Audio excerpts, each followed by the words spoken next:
Labour's Shadow Work and Pensions Minister Alison McGovern failed to explain how the party would pay for the nation's funding shortfall.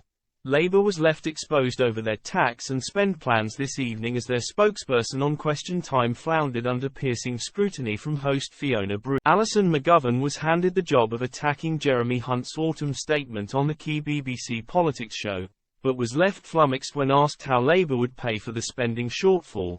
Ms McGovern was probed by Ms Bruce about the forthcoming squeeze on public spending, earmarked by the Chancellor to take place after the election. She was asked what, if Labour gets into government, they will do about that and find. Ms McGovern cited her party's pledge to close the non-dom tax status. However, the BBC host stopped her mid-sentence. Let's just look into that little bit of detail.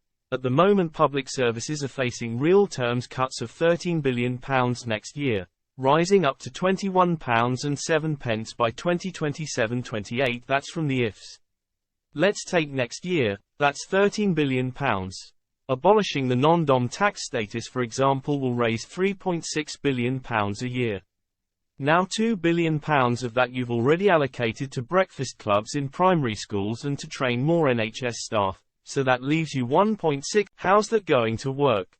Struggling to think of an answer, the Labour frontbencher, stuttering, said she doesn't think that the non-dom tax loophole, closing that, covers all of that, because the maths is obvious as you've just set it out. She said she wasn't going to sit here now and write Labour's manifesto on television.